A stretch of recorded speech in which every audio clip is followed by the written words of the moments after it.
Un Bing, on respire. Un Bing, on souffle. Objectif, Lune.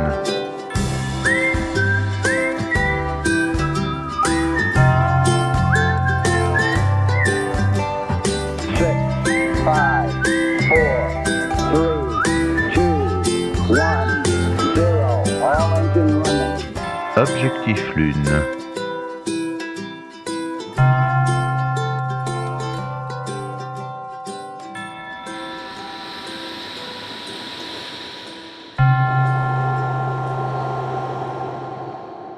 Lucille Paul-Chevance, bonjour. Bonjour Monsieur Malone. Pour se fixer un bon objectif, et peut-être l'atteindre, il faut d'abord bien se connaître. Et pour vous, en tant que coach, il faut bien connaître ceux ou celles qui viennent chez vous chercher de l'aide. Oui, c'est un petit peu la base. D'accord. Dans les outils évoqués lors de notre premier épisode, il y a la PNL. Alors c'est quoi ? La PNL, c'est de la programmation neuro-linguistique. C'est un outil qui a été inventé dans les années 70 par deux Américains, Bandler et Grindler, et qui sont des outils qui sont utilisés aussi bien en coaching que dans l'entreprise. Il y a des entreprises qui offrent à leurs employés des stages de PNL. Donc deux Américains qui ont créé ça, pourquoi ?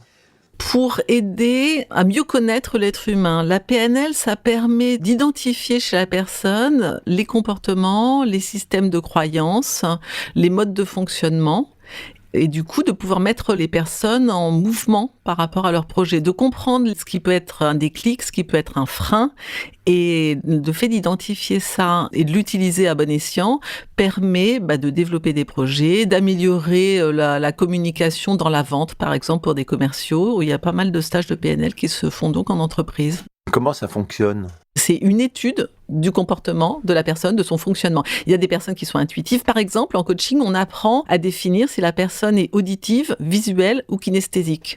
Quelqu'un qui est auditif, on va pas lui parler de la même manière que quelqu'un qui est visuel. Si vous dites à quelqu'un qui est auditif, je vois bien ce que tu veux dire, il comprendra moins ce que vous voulez lui dire que si vous lui dites, j'entends parfaitement ce que tu viens de me dire.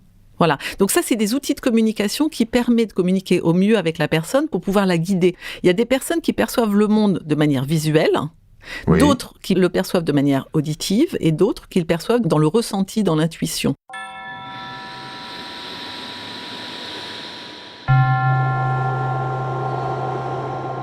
Pour aller dans un autre sujet plus simple, en PNL, on apprend à définir les valeurs des personnes. Alors les valeurs, ça peut être l'argent, ça peut être la famille, ça peut être la carrière, ça peut être énormément de choses. Et une fois qu'on a défini quelle est la valeur d'un individu, ça devient un levier. Exemple concret, là j'ai un sportif de haut niveau du PSG qui vient travailler avec moi. Son système de valeurs, lui, c'est la famille, c'est l'amour. C'est quelque chose qui est très moteur chez lui. Ça pourrait être l'argent, ça pourrait être la carrière, ça pourrait être autre chose. Il se trouve que c'est ça. Donc quand je le mets en mouvement et qu'on déploie ses projets, c'est pour moi un excellent levier d'avoir détecté que son système de valeurs, si je lui dis en développant ce projet-là, en développant les performances sportives, tu vas gagner plus d'argent, je suis absolument à côté de ma cible. Ça va pas du tout le motiver. La programmation neurolinguistique, c'est une façon de déterminer quels sont les éléments qui nous composent au départ et qui font marcher notre logiciel. Exactement. Le fait de comprendre le mode de fonctionnement, les leviers, les comportements sont des outils extrêmement efficaces en coaching parce que ça permet de lever des blocages. Par exemple, en discutant avec vous, dans votre système de valeurs, la famille arrive en numéro 1.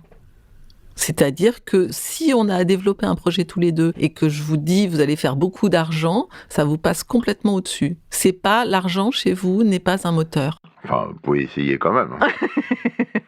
C'est pas quelque chose qui va vous faire vous lever à 4h du mat et bosser comme un fou toute la journée. Alors que apporter du bonheur, du bien-être et du plaisir à votre famille, c'est quelque chose qui va vous faire vous lever le matin. Du peu de discussions que nous avons eues, juste en discutant tous les deux, si j'avais à vous avoir en session de coaching, ça serait un levier que j'utiliserais chez vous. Donc plutôt qu'un outil, ça ressemble à une méthode. Oui, c'est une méthode, tout à fait. Mais dans la méthode, il y a forcément des outils. Imaginez que je suis vendeur de chaussures et que j'ai fait de la PNL. Vous seriez vendeuse en l'occurrence. Je serais vendeuse de chaussures. Oui. Le monsieur qui vient pour acheter, ou la dame qui vient pour acheter des chaussures, si sa valeur c'est le confort, Je vais pas lui vendre la paire de chaussures de la même manière que si c'est l'élégance. Voilà. Donc, c'est définir quels sont les intérêts de la personne qui est en face de vous. On va définir les valeurs, donc ça, on en est parlé. On va définir le type de personne, c'est-à-dire est-ce que vous avez en face de vous un auditif, un kinesthésique, un visuel. Et on va définir les comportements et on va définir après ce qui est contre-productif. Quelqu'un dont la valeur est la famille et qui va s'imaginer que c'est en contradiction avec son évolution professionnelle, va avoir du mal à développer un projet. Donc, exemple concret, un chef d'entreprise qui vient me voir, qui réussit plutôt bien dans son activité et qui, là, patine pour passer une étape supplémentaire. Ça rame depuis 2 ans sur le développement de son projet. Et comme il a jusque-là plutôt bien réussi, il comprend absolument pas. Donc, il vient me voir, on commence à discuter. Et en fin de compte, on a réglé le problème en 2 sessions parce que c'était super simple. C'est que son système de valeurs était la famille, qui vient d'une famille plutôt modeste. Son papa a réussi à monter son entreprise. Et là, il imagine, c'est son point de blocage à lui, que s'il passe cette étape professionnelle qu'il veut passer, il est dans le mépris par rapport à son papa. Voilà. Donc, du coup, le fait d'avoir défini que son système de valeurs, la valeur numéro 1 chez lui est la famille, de définir que là, dans cette étape, il imagine qu'il va faire de l'ombre à son père et qu'il va le mépriser. C'est un papa qui a travaillé pour sa famille toute sa vie et donc du coup, il se bloque tout seul par rapport à ça. Le fait de le mettre en mouvement et de lui expliquer quel est son point de blocage, déjà, c'est une première étape de compréhension et c'est une première étape de résolution de la difficulté dans laquelle il est. Et ensuite, il est tout simplement allé discuter avec son père, avec qui il est en bonne relation. S'il était en mauvaise relation, il y aurait encore autre chose à voir, ça sera encore un autre tiroir du coaching. Là, il se trouve qu'il est en bonne relation, il va discuter avec son papa à qui il explique qu'il a envie d'évoluer et qu'il va faire grandir son entreprise. Et la discussion a résolu le problème. Donc ça a été extrêmement simple, en fin de compte. Il n'y avait pas un blocage de fond, il a suffi d'identifier le système de valeurs, d'identifier le blocage, de proposer la solution qui était d'aller discuter avec son père. Et une fois que son père lui a dit « mais moi, je ne souhaite qu'une chose, c'est que tu te déploies, et ma fierté, c'est que tu te déploies même si tu es plus grand que moi, même si tu réussis mieux que moi, tu gagnes mieux ta vie que moi, c'est au contraire, je suis tellement heureux », il a pu arrêter de procrastiner, de faire les mauvaises réponses, de perdre du temps dans ce développement de projet, et ça s'est réglé. 3 mois plus tard, le projet était en place.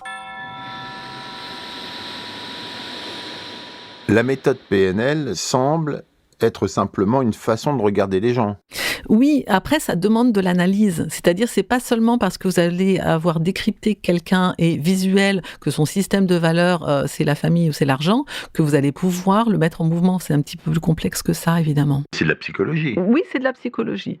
Oui. Mais c'est de la psychologie de coaching, c'est-à-dire qu'on arrive avec un projet particulier. Moi, les clients viennent pas avec une pathologie ou une difficulté, ils viennent avec un projet en disant « bah là, j'arrive pas à avancer ». Un des autres enseignements de la PNL, c'est d'adopter le rythme de communication de l'autre et sa posture physique, de manière à rentrer en relation empathique, c'est-à-dire que si vous discutez avec quelqu'un et que vous prenez sa position, s'il croise les jambes, vous croisez les jambes, si vous prenez son rythme, que vous reprenez son vocabulaire, la personne va être beaucoup plus en confiance. Donc il est plus facile de coacher quelqu'un qui vous fait confiance et qui se sent compris que quelqu'un qui est défiant et qui se sent incompris, évidemment. Est-ce qu'on peut dire que la PNL ressemble à de la programmation au sens informatique du terme ? C'est-à-dire que la PNL permet de rentrer dans le programme de la personne et de changer des termes du programme. C'est exactement ça. Bravo. C'est comme quand on rentre sur un site internet. Oui. D'habitude, on a le site, on voit juste que c'est rigolo, tout ça. Là, on rentre dans l'interface. On voit comment le site est programmé. Et le coaching, ça consiste à dire, là, il y a un bug à tel endroit, donc on va reprogrammer pour que le logiciel tourne tout seul et tourne très, très bien. Une grande partie de la communication, c'est d'écouter.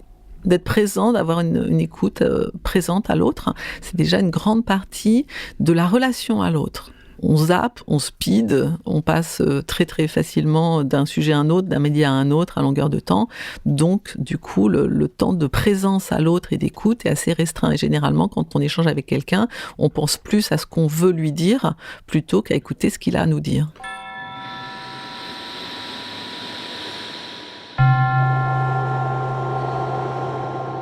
On a besoin aussi d'étudier, d'analyser, de comprendre les émotions de la personne. C'est-à-dire que comme l'être humain est quand même profondément émotionnel, on ne peut pas se cacher ça, d'aller comprendre quels sont les ressorts émotionnels de la personne, c'est tout aussi vital.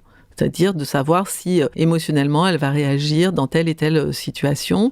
Et le coaching, c'est de trouver qu'est-ce qui est moteur pour l'autre et qu'est-ce qui est anti-moteur, on va appeler ça comme ça.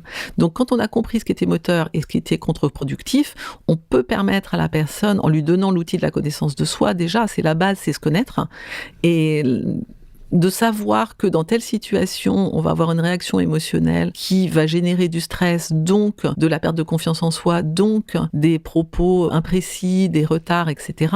C'est la première étape de se connaître, c'est déjà vital. Une fois qu'on se connaît et qu'on a évalué ce qui nous empêche d'avancer, on est déjà à 50% de la résolution du problème.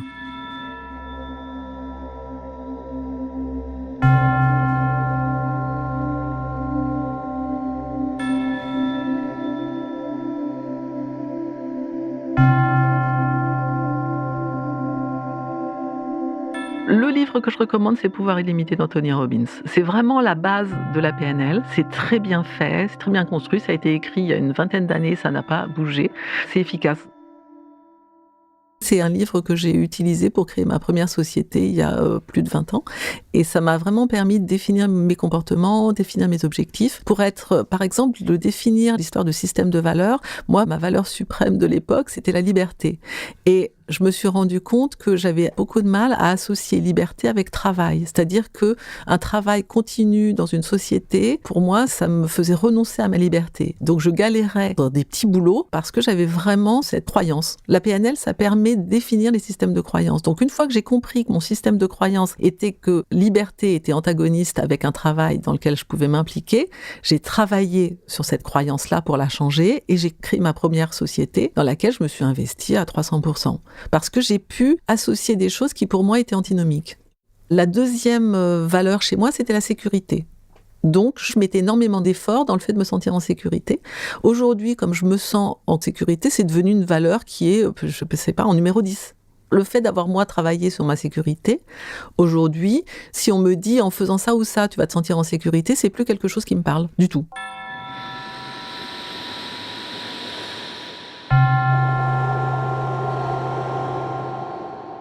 Le fait de définir que les deux valeurs prioritaires, c'était liberté et sécurité, ça m'a permis de me rendre compte de ce que ça pouvait cacher aussi en moteur en négatif. Le fait de mettre énormément d'énergie dans sa sécurité, c'est un moteur en négatif parce que c'est basé sur une peur, c'est pas basé sur une insécurité.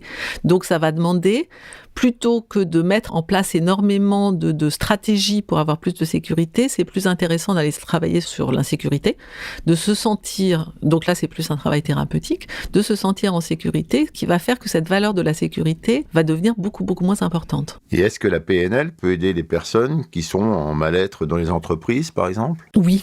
De toute façon, tout outil de connaissance de soi aide. Parce qu'une fois qu'on sait ce qui se passe, pourquoi on réagit de cette manière, pourquoi on surréagit ou pourquoi on non-agit par rapport à telle situation, le fait de se connaître, c'est déjà un premier pas vers le bien-être. Et les relations humaines, les RH, travail, la PNL, ça fait partie de leur formation ? Généralement, oui. Oui, c'est un outil de base. En plus, là, maintenant, ça fait depuis les années 70, donc c'est devenu de plus en plus performant, efficace, rapide.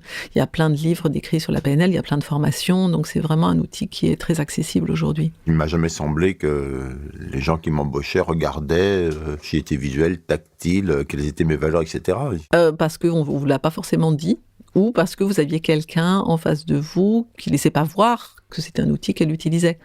Après, il peut y avoir la graphologie, il peut y avoir une étude psychologique, il y a plein d'autres outils pour évaluer le comportement de quelqu'un. Dans la médiation aussi, c'est un outil très utilisé ? Oui, évidemment. Oui, parce que tout simplement, si on adopte le comportement de l'autre, et le vocabulaire et la pensée de l'autre, on peut vraiment rentrer dans son monde et rentrer dans une négociation qui va être efficace. Donc, si vous avez des problèmes avec votre voisin, par exemple, ou votre voisine, et que ça tourne à une espèce d'antagonisme débile, une bonne chose, c'est de faire de la PNL, voir quels sont les moteurs pour trouver comment arranger ça, alors. Oui, ça permet de comprendre déjà le point de vue de l'autre. La PNL, c'est l'analyse et l'écoute de l'autre. C'est même la motivation du point de vue. C'est exactement. Parce qu'en fin de compte, quand on est en négociation ou en antagonie avec quelqu'un, chacun pense avoir raison, évidemment. Donc le fait d'aller comprendre la raison de l'autre permet de communiquer en disant « j'ai entendu toi, ton point de vue, j'entends ton besoin, et on va voir comment on peut y répondre. Et si par la même occasion, on peut aussi exprimer que moi j'ai des besoins de mon côté et qu'on arrive à caler tout ça, il y a une résolution de problèmes possible et de conflits. Très bien. Eh ben, je vais essayer ça tout de suite avec mon voisin. Vous avez un problème de clôture?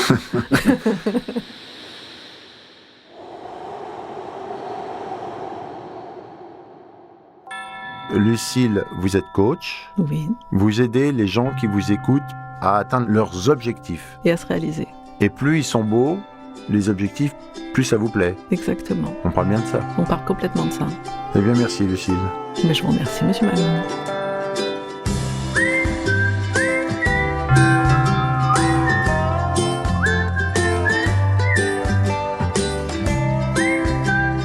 C'était Objectif Lune, un podcast du Poste Général.